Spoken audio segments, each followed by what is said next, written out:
Hi,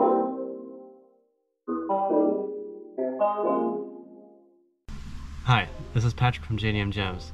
Today we're going to be working on this 1995 Toyota Celsior. We just finished the capacitor replacement on the ECU, and now our cluster doesn't work. So we're going to be showing a step-by-step of how to remove the cluster, replace the capacitors, and install a cluster.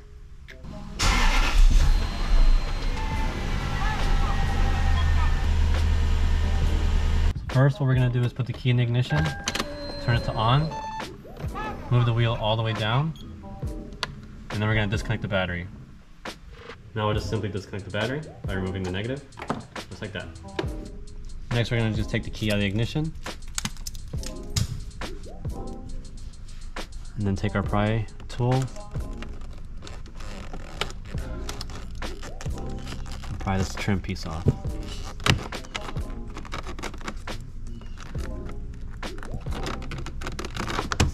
Just like that. Next, we're going to take this trim piece and just pull on it.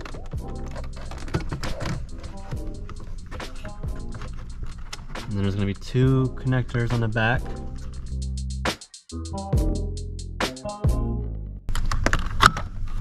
Right there.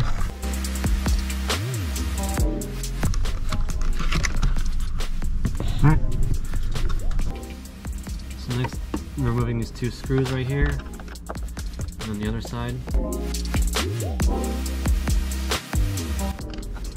One.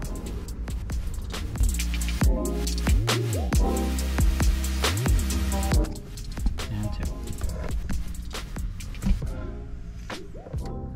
For the next part, we're going to be getting two plastic trim removal tools. We're going to be putting them on the corners of the cluster, and we're going to pry out. You want to make sure to be very careful to not break the plastic.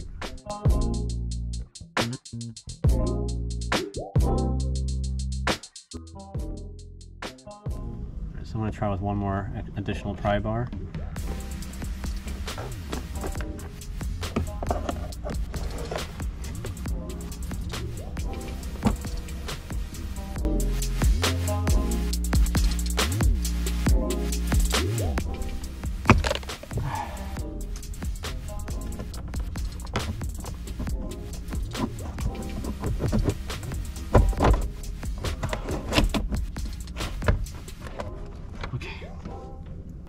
Next, we're going to just pull the cluster out as much as you can to try to expose the wiring on the back side.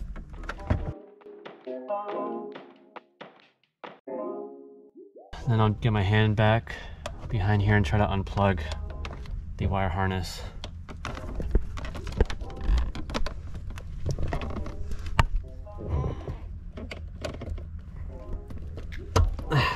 There's one. I don't know if you can see it. It's right through here. So you just reach your hands back here and just undo it to get more room. And I'll just be doing the same thing on the other side. Just removing any harness plugs. Here's another one, it's a green plug. So that's 2, 3, and 4. So since we aren't able to take the cluster out, it's hitting this column cover. I am forced to remove the column cover, and there's one screw here.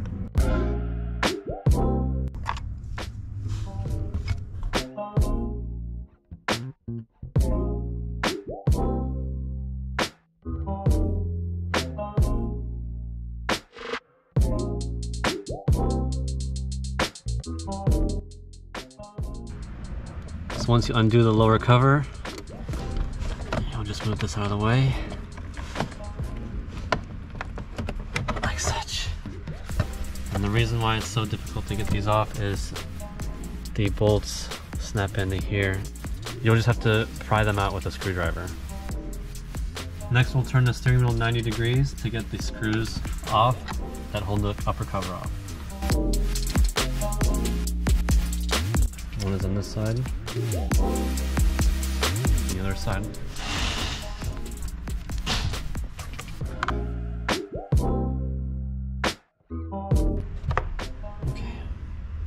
So with that out of the way, we can try to remove the cluster.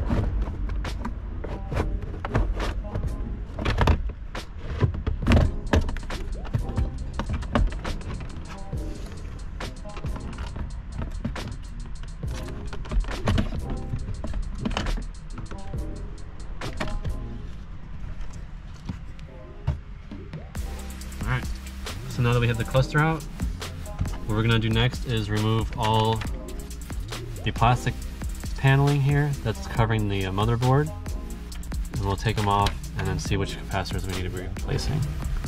So now let's go ahead and remove these 6 screws on the back cover.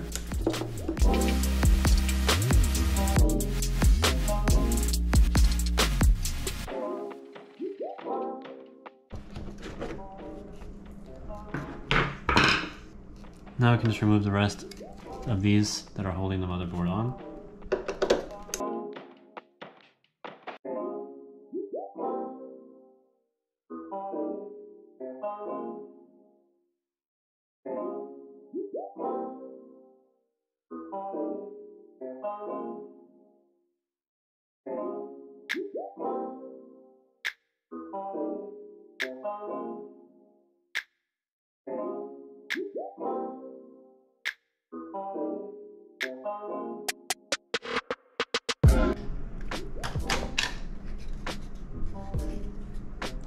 Alrighty. So here's the board, and we ended up replacing every capacitor. This is a map of sorts showing every capacitor with the spot it goes in, and here's all the old capacitors. Another thing to note is when I took the ribbon cable clamp off, this little piece broke, so we had to now go to a junkyard to find extra ones. So just be careful whenever loosening these. Lastly, these capacitors are much taller than the factory ones. So what I had to do is I had to melt 2 holes so that it would be able to sit, this back cover would be able to sit on there as such.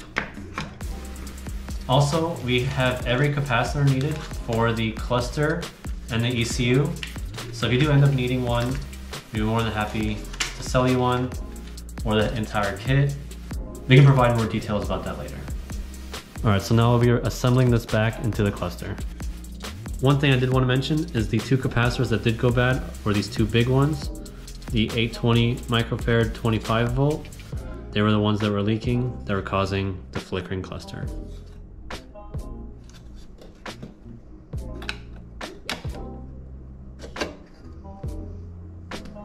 So there's going to be 2 lengths of bolts.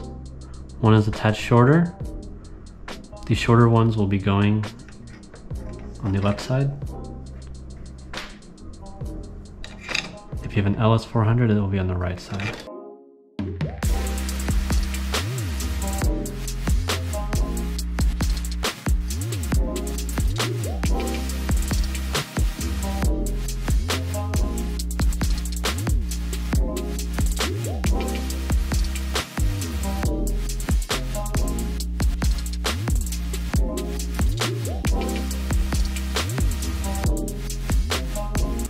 Now for the back cover.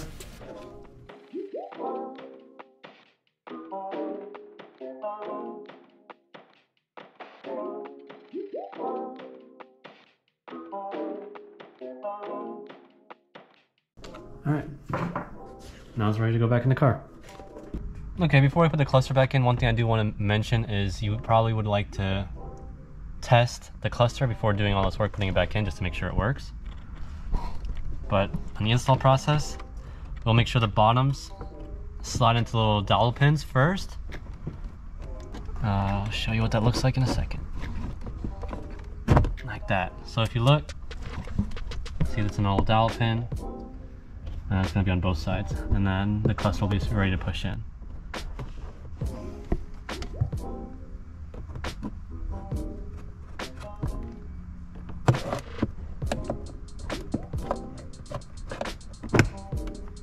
And then just make sure it's popped in place. And it looks like it is. Now we'll just put the 2 screws into the bottom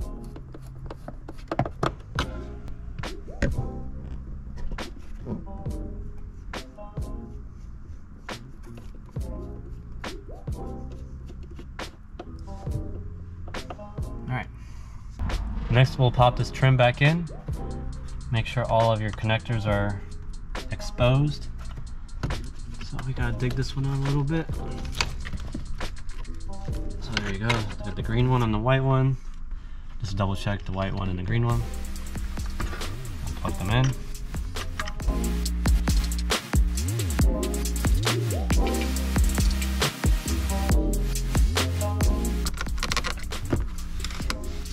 Alright.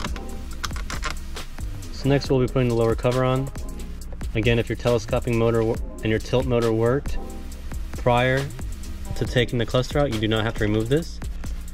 But I did, so I'm just going to show you how to put it back.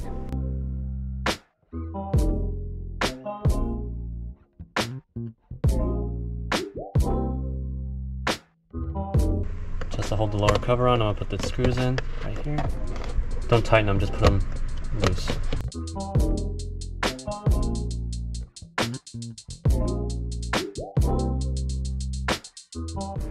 And then the other side. This one I'm gonna actually have to tighten. Okay. Next for the upper cover.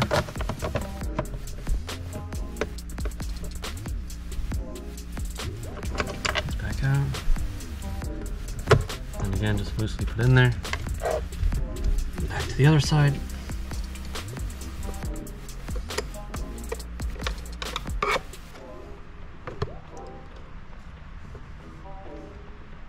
And then just loose.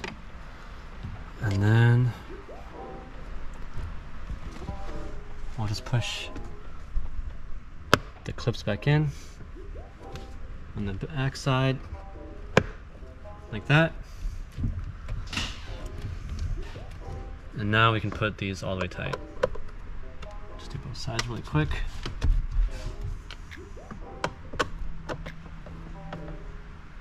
All right. And that's done.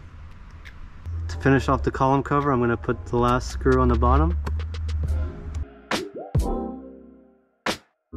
All right. Lastly, we'll put the trim back in. All right. Now I'll just hook up the negative cable back.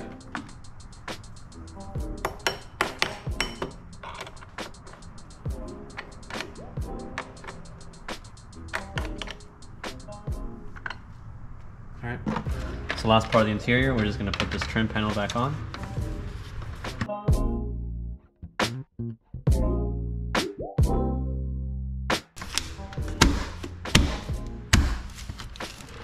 Alright, next we're just going to check to make sure the cluster and all the lights work.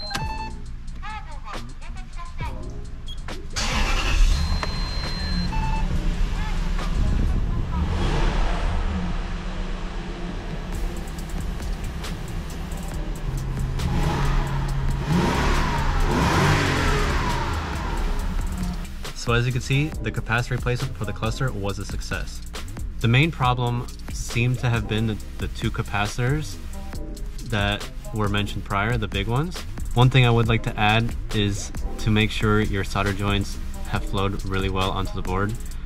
As the first time I did this, I did not have a good connection and my cluster was still flickering when I went back to install it. So I had to recheck all my connections. So that's one thing I would check before putting the cluster back in. Or if you put it back in and it's flickering, that might be the reason why. We hope this video helped, and if it did, like and subscribe, and I'll see you in the next repair. So as you can see, the capacitor replacement was a success. Can you not swing your knee in the background? You can see it? Yes. Oh, I can't. Just like that. The capacitor replacement was a success. Cluster was capacitor replacement. Capacitors in the cluster was a success. Damn it, no matter what I say. So as you can see, the capacitor replacement was a success. Dude, I had it that time.